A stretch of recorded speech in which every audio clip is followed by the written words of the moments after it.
Hello বন্ধুরা, welcome to my channel. তোমরা সবাই কেমন আছো? আশা করছি খুব ভালো আছো, সুস্থ আছো। আজকে একটা নতুন ভিডিও নিয়ে চলে এসেছি। আজকে বানাবো কচু বাটা। সকালবেলা দেখো উঠেই চাটা একটু খেতে বসে গেছি, কারণ সকালবেলা চা না খেলেই কেমন হয় সেটা জানোই তোমরা সবাই, যারা চা প্রিয় বাঙালি। চাটা খেয়ে এবার একটা আজকে নতুন রেসিপি দেখাবো তোমাদের সঙ্গে। সেটা যদি ভালো লাগে অবশ্যই একটা লাইক এবং সাবস্ক্রাইব করে দিও আমার চ্যানেলটাকে। আজকে আগে এই বাটাটাই করে নেব, কারণ অন্য রান্নাগুলো করতে তো একটুখানি টাইম লাগবে, আর এইটাও তো একটুখানি ঝামেলার রান্না। তার জন্যে বেশি কিছু তো আজকে পদ করব না, দুটো তিনটে পদই করব। দেখো আমার বর বাজার মশলা থেকে নিয়ে এসেছে কচুটা, এটা ভালো করে ধুয়ে নিলাম। এবার খোসাটা ছাড়িয়ে নিতে হবে।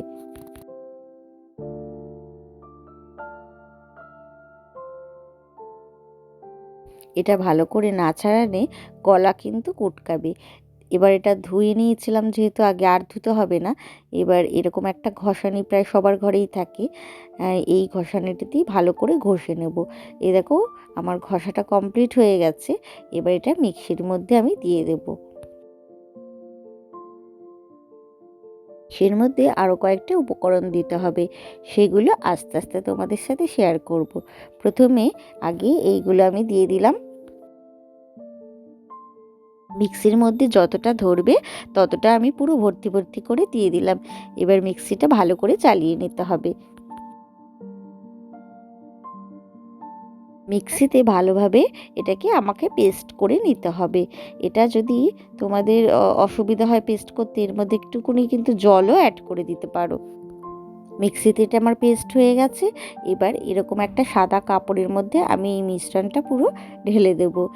এই কাপড়টা কিন্তু একটা পরিষ্কার নিতে হবে, আর তোমাদের বাড়িতে একটা সুতির কাপড় থাকলেই হবে, সেটার মধ্যেই এটা ভালো করে ঢেলে নিতে হবে। এবার এটা যেইভাবে করছি ঠিক ওইভাবেই করবে, তাহলে দেখবে তোমাদের গলা আর কুটকাবে না।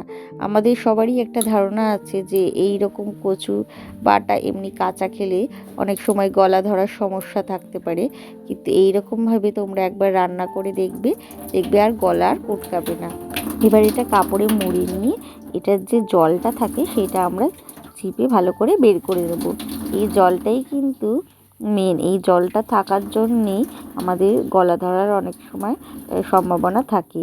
তার জন্যে এইটা যতটা সম্ভব আমাদের জলটা চিপে বার করে নিতে হবে।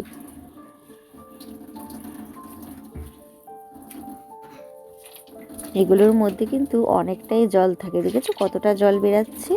প্রায় আমার এক বাটি মতো তো জল বেরালোই। দেখো এটা ভালো করে চিপে চিপে বের করে নিতে হবে। দেখো জলটা সম্পূর্ণ ফেলা হয়ে গেছে। এটা আমি তোমাদের দেখাচ্ছি ঠিক কীরকম হয়েছে দেখতে। দেখো পুরো একদম শুকনো হয়ে গেছে। এটা আবার আমরা মিক্সিতে দিয়ে দেবো। দেখো এটা দেখেছো কতটা অল্প হয়ে গেছে, মিক্সিতে কিন্তু পুরো ভর্তি করে দিয়েছিলাম, দেখো কতটা অল্প হয়ে গেছে। এটা আমি পুরোটা মিক্সিতে দিয়ে দেবো। আর এর সঙ্গে কয়েকটা উপকরণ দেবো, সেটাও তোমাদের সাথে শেয়ার করব। আর বন্ধুরা, যদি আমার ভিডিওটা ভালো লাগে অবশ্যই একটা লাইক করে দিও। আর যারা নতুন বন্ধুরা আমার চ্যানেলটিকে দেখছো, তারা আমার চ্যানেলটিকে অবশ্যই সাবস্ক্রাইব করে দিও, যাতে আমার আরও ভিডিওগুলো তোমরা দেখতে পারো। আমার ভিডিওতে কিন্তু অনেক আরও রান্নার ভিডিও এবং আমার দৈনন্দিন জীবনের ব্লগ আছে, সেইগুলো তোমরা অবশ্যই চাইলে দেখতে পারো। দেখে এর মধ্যে কিন্তু আরও কিছু জিনিস অ্যাড করে দিয়েছি, সেটা হচ্ছে নারকেল আর কয়েকটা রসুন। আর আমি যে যেরকম ঝাল খাবে সেরকম ঝাল তোমরা দিতে পারো।